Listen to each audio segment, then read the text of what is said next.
name is Patricia, but since we're friends, you can call me Trisha, but not Patty. I hate Patty. Growing up, I was extremely rich, like next level rich. Like Oprah meets Rihanna meets King Charles rich. It was all thanks to my mom, who the world knew as Cheryl. She was the most impressive person I knew. She and her best friend, whose name I won't mention for reasons that will soon become clear, were business tycoons who got a ton of investors and created a huge mega corporation right out of college. Ever heard of Amazon? Their business was kind of like that. Let's call it BFF Enterprises. They employed thousands of people all across the country, and Mom and her friend reaped the rewards of their extraordinary efforts. I aspired to have a BFF like Mom's. As a VIP daughter of a VIP, I was enrolled in etiquette classes immediately. By the time I was 5, I was practically Julie Andrews, you know, the queen from The Princess Diaries, only smaller. I was treated like a princess, with people attending my every need. When I showed an interest in art, I was gifted all of the finest art supplies, and was even able to practice by creating portraits of some of the coolest celebrities. I can neither confirm nor deny that those were the celebrities who I painted. Yeah, my life was pretty much perfect, until someone ruined everything. One day, there was a huge commotion next door at Mom's best friend's house. All of a sudden, the door swung open, and I was shocked to see Mom's bestie in handcuffs. It turned out, she who must not be named, that's what I called her, had been stealing a ton of money from their company. Because of that, their business went under, and thousands of people lost their jobs. To make matters worse, an angry former employee was convinced that Mom must be to blame too. He put together a whole manifesto and brought Mom to court. Fortunately,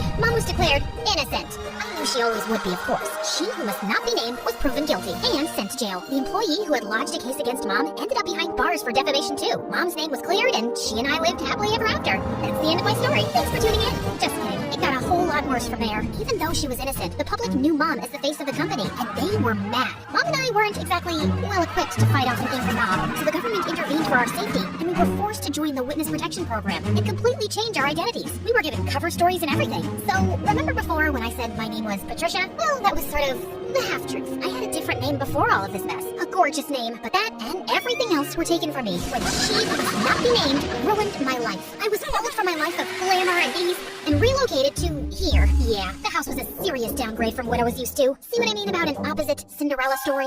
I know this is different from what we're used to. At least we still have each other. One day, we'll live in a big mansion again. I hoped she was right. In the meantime, Mom set up security cameras everywhere. She was afraid someone would somehow find out who we were and try to break in and steal whatever valuables we had left. That fall, I started up at my new school. I thought it would be a breeze. I'd never had any problems making friends before in my fancy school, back when I had money. But here, everyone was staring at me as I walked in. I felt like a total fish out of water. What, are you like from Gossip Girl or something? It got worse in the classroom. May I use the washroom? Mayhaps the princess would like a peasant to escort her. And even worse than that, in the cafeteria. Look, Gossip Girl thinks she's at a royal banquet. Here, have some slop like the rest of us, princess. I was about ready to blow my cover and demand Mom let us move back to our old life when... Hey, leave her alone. Your mama sure would be mad if I told her that this is how you minded your manners. Wow, thank you for that. Don't mention it. Someone has to show you some proper small-town hospitality. I'm Sally. Patricia. Where are you from, Patricia?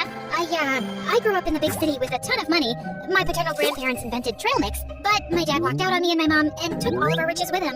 Oh my goodness. I'm so sorry to hear that. We used to have more money too, but, well, it's complicated. It's hard, what with being one of 6 kids. Hey, if you let me, I would love to help you learn the ropes of a small-town life on a budget. Under Sally's wing, I started to really get the hang of my new life. She taught me all the tips and tricks to finding the best deals while thrift shopping. $5, final offer. The art of sandwich making. The more cold cuts, the better.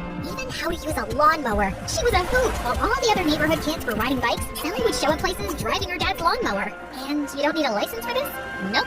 Weirdly though, I never actually saw Sally's dad, but more on that later. Sally encouraged my painting, even if it meant using unconventional canvases. She was the most thoughtful friend I ever had. In turn, I taught Sally all about how to host a proper high tea, and even how to ballroom dance. Sally was a total girly girl at heart, and I could tell she appreciated feeling like a princess for once. Over time, Sally and I became inseparable, and we especially loved taking her lawnmower out for joyrides. Hey, instead of zooming around town, why don't you put that machine to good use and mow my lawn? I'll throw you $20. $30, final offer. The haggling skills Sally taught me were really coming in handy, and that's how Sally and I started earning some extra cash. In the beginning, we had a handful of customers, mostly our friends' parents, who paid us to mow their lawns and write their lease. But then, Sally had a fabulous idea. Trisha, you're such an excellent artist. We should offer painting services too. You can even do customized designs. Oh my gosh, Sally, you're a genius. We showed up to the hardware store, excited to get all the materials we'd need to expand our business, but were shocked when we saw the prices. We were in over our heads. I went home, defeated. But then, I thought of someone who just might have some good advice. Janessa, the apple certainly doesn't fall far from the tree. I'd be happy to jumpstart this business for you too. We'll finally have a new way to make money. But first, I want to see your business plan. With Mom's guidance and funding, S&T's landscaping was born. And with her savvy advertising, our client base expanded quickly. Plus, I was having a blast customizing my side, I was starting to finally feel at home in this small town. There was just one weird thing. Sally never invited me to her house. She always made excuses why we should meet at my place instead. Oh shoot, I totally forgot. My crazy Uncle Louie's at my house this week. He always brings all 17 of his pet chickens. We should probably just hang out at your house. I fell for it when she told me about Aunt Linda and her 6 boa constrictors, but 17 pet chickens? Yeah, right. One day, curiosity got the better of me. When Sally told me she was heading home after school, I pretended I was going to my place, but I followed her instead. What could she possibly be hiding? I followed Sally to the outskirts of town, the bad neighborhood. Whoa,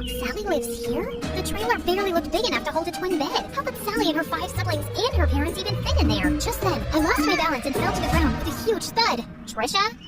Sally, I can explain. I thought Sally was gonna start screaming at me, but instead, she started crying. I'm sorry I never showed you my home. It's just, well, I was embarrassed of this ugly trailer. My dad used to have an excellent job, and we had a big house and a big yard, but Dad lost his job a few years ago and ended up in jail. Ugh, if it wasn't for BFF Enterprises, we would never be in this mess. He was just trying to stand up to their evil owners. Instead, Cheryl hired her cronies to make it look like Dad was lying and put him away. It felt like my stomach had dropped out of my butt. Sally's dad was the angry former employee who made a case against Mom. Thank goodness Sally had no idea who Mom and I actually were, thanks to our aliases and dye jobs. But why was she blaming Mom when it was really her dad who put us in this mess? I knew I shouldn't say anything or risk Sally getting suspicious, so I ran home before I put my foot in my mouth. Trisha, wait! Was it something I said? I avoided Sally the rest of the week, which wasn't easy. I felt so conflicted. Sally was my best friend, but she hated my mom and blamed her for her dad being in jail. So, I decided to get Mom's advice. I need to talk to you. Sally's dad is your angry former employee who ended up in jail. Oh, come on now, Trisha. What a strange joke. Why was Mom calling me Trisha? At home, she always called me by my real name. Mom, this is serious. Sally has no idea who I really am,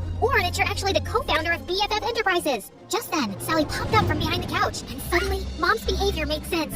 Sally, it's not... I can't believe this. I thought we were best friends, and all along, your family is why my family is suffering? Sally, please, leave me alone. I don't want to talk to you ever again. I've heard of surprise birthday parties gone wrong, but never this badly. We probably lost my BFF forever. But Mom was more preoccupied that Sally would out us both. What are you doing? Follow her. Make sure she doesn't talk. Do whatever it takes. I hadn't seen Mom this stressed out since the trial. I tried texting, calling, even showing up at Sally's window, but she wouldn't even look at me. I returned home, completely hopeless. Did it work? Will she keep quiet? She won't even talk to me. Just then, Mom turned into a fire-breathing dragon. Well, not literally, but I've never seen her this angry. Then we need to move again, now. But this is her home. Sally is my friend. Some friend. As soon as she talks, I'm going to jail. Mom, what are you talking about? Why would you go to jail? The judge said you were innocent. Of course he did. I bribed him. My business partner and I were both stealing funds from the investors because we deserved more. But unlike me, she was dumb enough to get caught and unwilling to do whatever it took to stay out of jail. Sally's dad figured it all out and tried to get me behind bars too. But I showed him I am not to be messed with. I couldn't believe it. I was so blinded by all of her generosity over the years. I'd never even once suspected that she could have done anything criminal. And I felt so awful for Sally and her family. They didn't deserve this. But then again, how could I choose between my mom and my best friend? What Mom said next, though, made everything totally clear. You got us into this mess. Now you have to get us out. Me? I'm just a kid. You're the one who was so greedy that you stole money and ruined your company and all of your employees' lives. You even let your own best friend take the fall. You cared so much about money. You forgot about what really matters. Friendship. Trisha, come back here. My name isn't Trisha, Mom. It's Janissa. So, let me reintroduce myself. Hi, MSA Nation. My name is actually Janissa. Pretty, right? Okay, back to the action. I grabbed the security cameras on my way out and headed straight to the police station. It had our conversation and Mom's confession recorded. The police took my mom away, and because I had just turned 18 recently, they let me take care of myself. And that night, the story was all over the news. I knew I'd done the right thing, but I'd never felt lonelier. The next morning, I woke up to a knock at the door. Sally, you have to believe me. I didn't know about my mom. She told me everything for the first time yesterday. I can't believe you did that for me, Patricia. Well, I had to. It was the right thing. I mean, sure, I probably could have bounced from town to town with Mom for years, pretending to be someone I'm not, but I don't want to be like Mom, throwing my friends under the bus and not caring about hurting other people. I would choose friendship over luxury a million times. And by the way, my real name is Janissa. It took months, but after campaigning tirelessly, we finally got Sally's dad out of jail and back home, where he belonged. With Mom behind bars, I was finally free to come out of hiding. Even though I was totally free to move back to the city, I decided to stay put in this small town. After all, this had become my home. I even asked Sally's family to move in with me. Plus, Sally's dad was able to take over the landscaping business. With him in charge, business is booming. Everyone is just so thrilled that